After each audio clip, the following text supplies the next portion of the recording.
Okay everyone, this is absolutely going to be a very controversial video, but I would sincerely ask that viewers hear out the full entire argument and listen to all the points I will make before reaching any sort of conclusion to one side or the other. Yesterday, this article surfaced right here titled "Women in Professional Esports Navigate Hyper-Masculinity and Harassment." I also started to see tweets echo across my feed in the same vein, and I decided to investigate. What I found, and the purpose of this video itself, is twofold, with both positive and negative aspects. So again, I would hope that anyone interested in viewing further would at least attempt at keeping an open mind. Without further ado, let's jump right in. As a basic format, I will first break down the article paragraph by paragraph, outlining the points of merit as well as the points of blatant fabrication, as well as explaining how and why some of these conclusions are continuously being drawn. And at the end, I would like to highlight some additional points as well as convey a sincere message from myself to my entire audience. Let's begin. The article begins with its subtitle, "Some 45% of US gamers are female, yet women make up a scant portion of the professional esports player pool."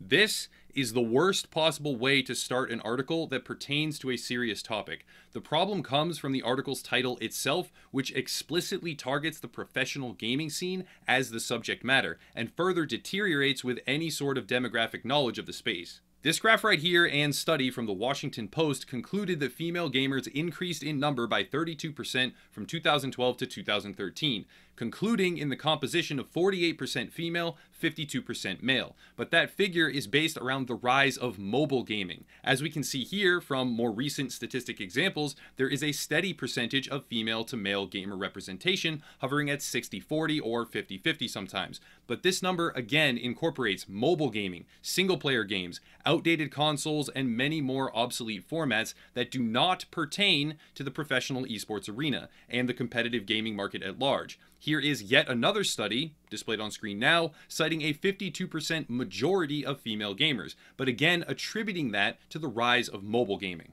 When removing mobile games and focusing in on competitive AAA titles, and especially first-person shooters, a study from Entertainment Software and subsequently published by Kotaku paints a very different picture. The study again claims a some odd 40% female gamer composition, but when examining which games they play, it gets very interesting. Starting with farming simulator games and casual puzzle games, the ratio remains heavily in favor of female gamers, but when reaching FPS games and racing titles, as well as sports games, the ratio plummets and we reach as low as a 2% female representation. This article, claiming that women in professional esports navigate hyper-masculinity and harassment in the esports scene specifically, has begun its premise by citing false statistics that have no correlation whatsoever to their desired topic. Not a great start, and something I will tie back into later on, but regardless, let's get to the actual article. Susie Kim thinks the women gamers are out there. As general manager for a championship esports team, she would know. She's not surprised none of them are on her roster. The Entertainment Software Association reported this year that 45% of US gamers are female,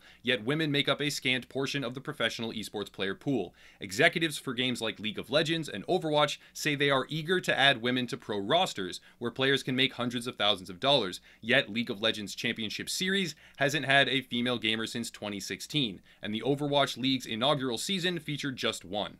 Again, we see this false statistic, while in the same paragraph comparing that faulty stat to the representation in esports. When you apply a more realistic stat, such as a less than 10% or even 5% female gamer composition, it becomes far less surprising that there is less representation at the extremely consolidated apex tier of competition. The industry has grappled with harassment and toxic behavior since the Gamergate scandal of 2014, when a group of male gamers organized to target women throughout the industry. Women say they feel marginalized within the community and are routinely subject to nasty comments about their ability or appearance. For elite gamers, much of it comes from fans, but opponents and teammates are sometimes just as challenging. At the lower levels, women are often bombarded by hyper-masculinity in a space where most everyone is anonymous. Kim London's Spitfire won the first Overwatch League championship in June. Speaking to the Associated Press before the grand finals, she said there are absolutely women talented enough to be playing in the Overwatch League, but they're just like, it's a headache, I don't want to be part of this at all, Kim said. I don't blame them.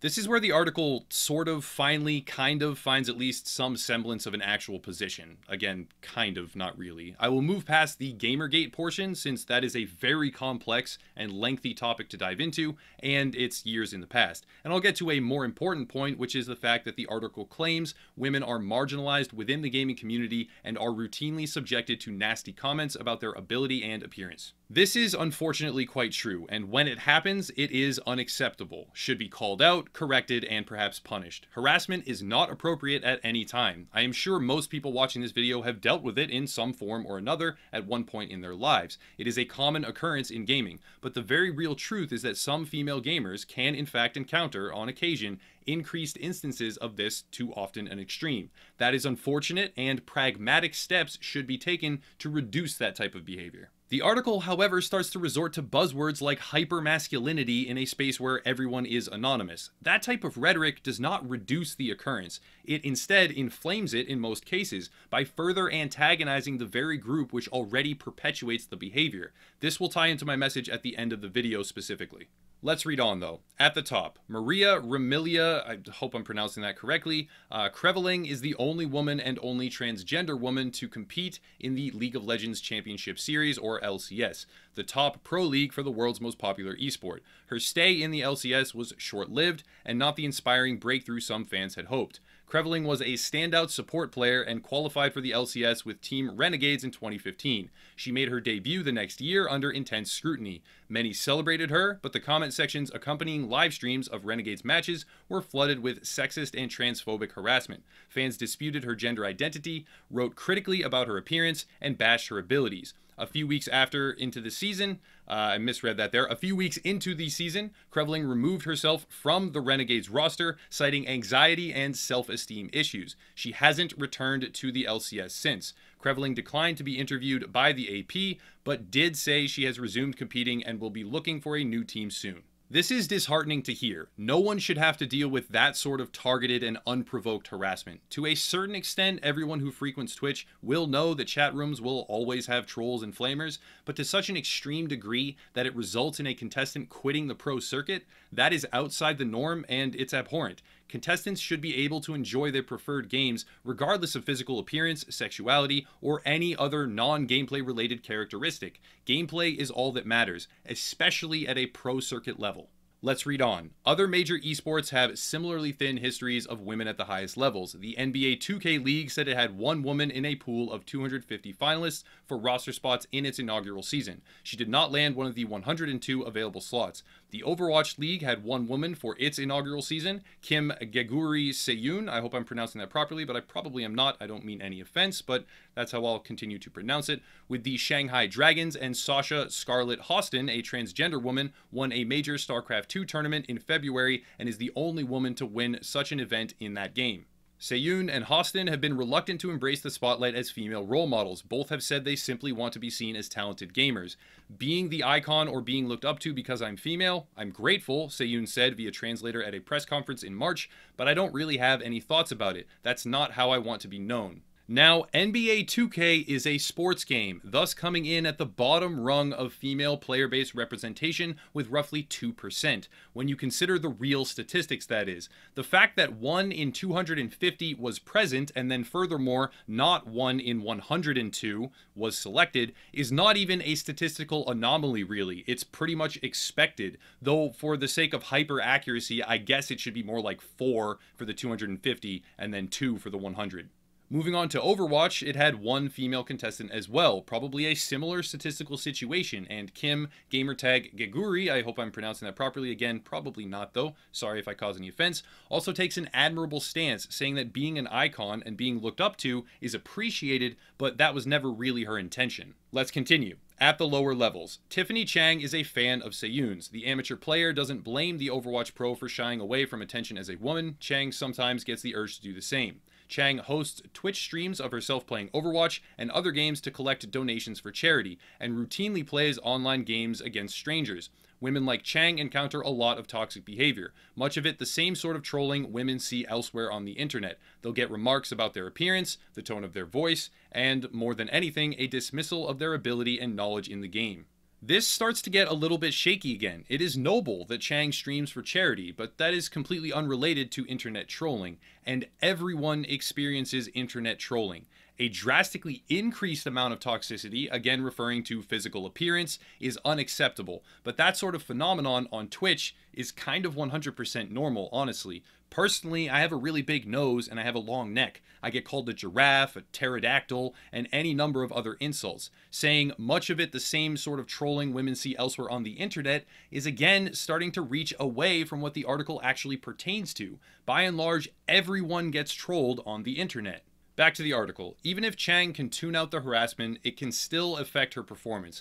Esports like League of Legends and Overwatch are heavily teamwork and strategy dependent. Each player chooses a character, and those characters are designed for specific roles, like attacking, holding a territory, or healing. A good Overwatch team needs tanks and healers, just like a football team needs quarterbacks and left tackles. Women are often pressured to play as female characters, and female healers in particular. In Overwatch, that character is usually Mercy, a fairy-like flying doctor who can heal and resurrect teammates. Chang has been harassed for playing as other characters, but also gets snide comments when she plays as Mercy. In certain games, it becomes impossible for her to assume any role, even if she's simply trying to help the team. "You want me to do this and you're going to harass me for it," she said. "It's definitely something that we face." These are the last few strong paragraphs for the article before everything honestly goes to shit, but let's unpack the valuable stuff first. Chang cites a sort of role expectation, and this is absolutely true. It's actually kind of a meme now. Guy gamer dies, girlfriend waits for him to respawn, or is there with the heals, or whatever. In an instance where a female gamer feels trapped by this, or the expectation transcends memehood and becomes an aggressive and immutable assumption, yes, that is wrong. The double standard of if you do it, you get snide comments, but if you don't, you get it even worse, is sad to think about, and that should not be the situation for players in any sort of team-based game. It will occasionally be the reality. Everyone's had those teammates before, but it should never be the norm. Now, though, we move on to where the article eviscerates any point or credibility it may have been slowly building up to after its blatant statistical idiocy. Bria Luther gets the same treatment in League of Legends. Sometimes when the 35-year-old schoolteacher shouts out a key bit of information, like the location of an attacking opponent, men simply ignore her, leading to a huge tactical advantage for her opponents. It's a common complaint from female gamers, and that lack of trust can sink a team and affect players' rankings in the competitive sphere. "The second they realize I'm a woman, I no longer have power," Luther said. "Ella Lasky has pro-gaming aspirations, and the 12-year-old is on a promising path. She is one of the top players in the Minecraft City Champs circuit operated by Super League Gaming. Most importantly to her parents, video games have played a key role in her social development. It's given her a sense of pride," said Ella's mother, Joanna. Keep in mind here, the article is specifically about the competitive scene. This is a false representation. The claim that men simply ignore her when shouting out key bits of information is demonstrably false. As a generality, gamers in the competitive scene, again that's very important, do not sacrifice their own win percentage and their own rankings simply to force one female teammate to lose one game, or let themselves die and look bad simply to spite one teammate who gave out presumably accurate and valuable information just for being female. I have played at a competitive level. It has never been the case. The only times when gamers will act against their own self-interest on the competitive landscape in such a way is when they are raging or, for lack of a better word, tilted. When in such a mindset, though, it doesn't matter who says what. They will often react negatively to anything said to them, regardless of context or intention. Also, there is no factual checklist of what can cause a gamer in a competitive environment to get tilted or to rage. Claiming that accurate informational callouts result in game losses because I'm a woman is an ignorant, false, and annoying statement. Now on to Ella Lasky, a 12-year-old Minecraft pro, and all jokes aside, I had no idea Minecraft had a pro circuit at all. That's pretty cool though, and I'm impressed, and good for her. Anyways, Ella is 12 years old. She very well may be competing against gamers twice her age if it is indeed a legitimate esports circuit, and if so, the problem is not the fact that she is a girl, it's the fact that her teammates or opponents may have literally twice to 3 times her life's experience and her age and her time playing video games. And if her teammates or opponents are in fact her own age, why is an article that focuses on competitive gaming and esports using 12-year-olds as an example? At that age, interactions are not indicative of the actual pro scene as a whole. They haven't even hit puberty yet. Moving on now back to the article, Ella was featured on a Nickelodeon TV show about the league, and that exposed her to a different side of esports. Internet commenters did not respond well to a woman taking center stage on a video game broadcast. "Why is the girl so loud? Why is the girl shouting? The girl needs to shut up. She's annoying me with her voice," Joanna recalled reading, and I explained to her, "I think part of it is that because you're a girl, you're being targeted." Ella wasn't phased and plans to keep gaming, but she's already keenly aware of the assumptions made by many in the esports community based on her gender. "I don't think girl gamers get as much respect as boys," she said. "This part's really complicated. Being in the public eye, just as a natural effect, spurs more criticism. I get hate mail, streamers get death threats, regardless of gender, but if indeed there was a quantifiable increase in distaste and hate towards her simply because she is female, that is unacceptable, and it's very sad to hear. However, it is very, very difficult to even get into this topic, and I'm not saying in any capacity that this is what happened, but if a group of, for instance, men are on stage and one is louder than the others, shouting and generally being annoying, the feedback would look pretty much similar. Viewers would point to that character and say the exact same things. It would not be gender tied. The already self-professed belief that girl gamers get less respect than boy gamers, well, it's sad to hear at such a young age, because all gamers should be evaluated based on skill and personality. But this whole section is a big question mark, because it's just I think, and people said she was annoying and loud. There's no inherent correlation there to sexism at all. Now it just really falls apart for the article. What can be done?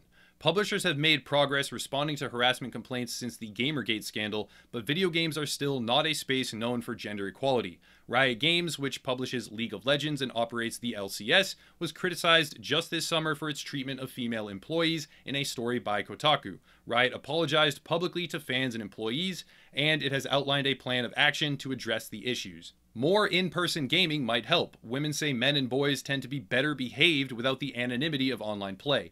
The Laskys think that's one benefit of the Super League competitions, where teams gather at movie theaters to compete face-to-face. Some fans also are disappointed by the number of women promoted by the streaming service Twitch, as well as game publishers. So, Riot Games and the sexism that was addressed at that company, if we take this article at face value, though I am not an expert on that situation, to be clear, is a quantifiable, presumably proven, and subsequently disciplined instance of inappropriate behavior, which again, if all taken at face value, is a good example of proper reactions to grievances. But the next paragraph, the assertion that men and boys tend to be better behaved, which is insulting phraseology, first of all, better behaved without the anonymity of the internet, is an idiotic, moronic, and pathetic stance to hold. It's true, but it's true of everyone. It's not a men and boys restrictive truth. It is a truth that human beings as a whole have different interaction patterns when given anonymity, and there are innumerable studies to support this. It has nothing to do with male and female. The social pressure of a crowded room versus the solitude of a bedroom or basement at home alone is completely different and leads to an alternative set of behavioral principles across the board, not some cherry-picked reduction in certain claimed trolling to female gamers. This point was just disgusting. Now on to Twitch though. The article claims that some fans are disappointed by the number of women promoted by the streaming service Twitch as well as game publishers, and I find it very interesting they say some fans and not men and boys like the previous paragraph, because the truth is men and women alike in large groups are unhappy at certain promotional patterns seen on Twitch. The reason behind this is because Twitch is horribly inconsistent. For a brief example, a streamer by the name of XQC, a very popular streamer, got an official warning for showing 2 seconds of a bra on screen during a completely unrelated video that he displayed. Another streamer, named Amaranth, routinely works out in semi-revealing clothing with parts of her bra showing for hours on end. Nothing happens. Nothing at all. The Twitch terms of service have rule sets governing sexual content, violence, and various other topics, but they choose not to enforce them seemingly at random, and a lot of those lapses in enforcement revolve around certain female broadcasters and suggestive practices, such as bending over in front of the camera every time they are given money, or various other ways of showcasing their bodies in a clear payment for gratification situation. The majority of disappointment is not because they are women, it's because they are allowed to violate the terms of service and skirt boundaries that are unevenly applied to other creators, with no transparency, and harassing them for it is 100% wrong to do, but I would argue the blame lies with Twitch itself. When unevenly enforcing rule sets, you breed resentment towards those who you let skirt the boundaries, and that is why a lot of fans have a problem with certain female broadcasters. Now on to the article's actual conclusion, and then I have a pretty heartfelt message, honestly. One issue at the pro level is the housing situations for elite teams. Esports athletes are often placed in swanky team housing, but sharing a living space with a group of college-aged men isn't ideal for many women. Then there's the anxiety of the spotlight. Fans have eagerly dismissed barrier-breaking female gamers as mere PR stunts, and the weight is even greater on women when they find themselves alone on that platform. It ultimately comes down to the community and the fan base, Kim said. Women don't want to deal with the toxicity. They don't want to deal with the media going crazy over them. They don't want to deal with living with the boys or getting preferential treatment. They don't want to deal with all of that. They just kind of want to play.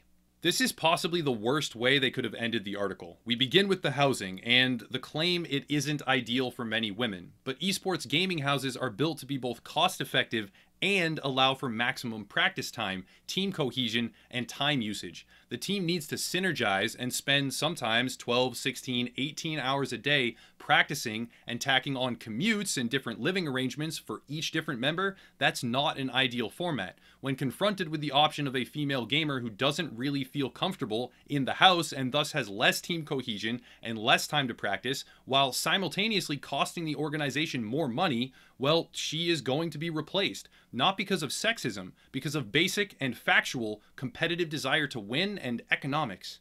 Then there is the public spotlight anxiety. Get over it. Being in the public spotlight leads to increased trolling, increased hate mail, and increased notoriety for everyone. Being dismissed, however, because of your gender is again unacceptable. The article continually buries its good points under mountains of idiocy, and it's really frustrating. The only thing that should matter at a competitive esports level is results and gameplay. The goal is to win, and teams should be comprised of whichever players can best realize those results through individual skill, team synergy, and dedication. No player should be dismissed because they are either male or female, and hiring a talented girl gamer is not necessarily a PR stunt, even though teams have openly admitted they are seeking out girl gamers actively. It should not be de facto written off as such. But now on to the worst possible ending. Kim says women don't want to deal with the toxicity, something that everyone has to deal with. She says girl esports players don't want to deal with the media going crazy over them. But it's esports. It's the top of the top. The media having their eyes on you is just part of the territory. That's not an opt-in, opt-out scenario. She says she doesn't want to live with the boys, but she simultaneously doesn't want preferential treatment. Those are mutually exclusive things. You can't have it both ways. You either live with the team, which you want to do, or actually, sorry, in this case, she doesn't want to do, or you get preferential treatment and you live on your own, which again, she doesn't want. Lastly, she summarizes that female gamers just don't want to deal with all this, which is to say, female gamers don't want to deal with being esports players. Hence, perhaps, why they are underrepresented, though when considering the accurate demographic statistics, the representation is not even all that skewed. The article falls flat on its face, and it loses any and all ground it made over the course of reading. It's a joke written by a hack, and it's sad to see any actually important topic like this butchered in such a way. A final point can be seen here, which surfaced on Twitter as a response to her being harassed as a female gamer. Geguri, as named in the previous article, was accused by two other professional players, Elta and Strobe, from Team Dizziness of using an aimbot based on the suspicion that her performance was too good and that her mouse precision was not humanly possible. The controversy began with a post on a forum which suggested that Geguri might be cheating based on footage of her play. After the post was made, members who were from the team Geguri had defeated during the match accused Geguri of using an aimbot. The accusations escalated, and two of her professional opponents said they would quit Overwatch if Geguri were to be exonerated. She then live-streamed proof of her ability from a Korean esports website and the monitored studio, and both players quit, although one of them returned to the competitive scene under a new username. So, first off, good for her. That's pretty badass. She got accused of cheating and straight up showed them what's up. Well played, and props to her. One of the players is, I guess, back, but they both deserved that embarrassment for falsely accusing someone of cheating. That's really not cool. But were people on social media really trying to pretend that most professional players at the top of their field don't get accused of hacking at some point in their career? Take almost any professional FPS player and type blank is an aimbotter into YouTube. Half the time, even most of the time, there are accusations, cheating exposure videos, and jealous competitors, fans, or viewers accusing esports legends of cheating and using aimbot or other programs. She's not special in this category. She's not special because of this. Getting accused of cheating is not a gender-specific thing, and to pretend it is just discredits real, legitimate concerns and criticisms. Now, however, I would like to say something to my own audience in a very serious and sincere way. This is a snapshot of my own channel demographics. The overwhelming majority of all my viewers are young men ages 18 to 44. This is the same demographic composition that comprises esports and the more competitive gaming industry at large as well. To everyone that watches my videos and sees this, the potentially millions of young men and gamers. Some may already feel this way, some may not, but there is absolutely nothing wrong with a female gamer. Losing to a girl in a video game is a non-issue. Of course, everyone should be listening to all callouts, regardless of who says them.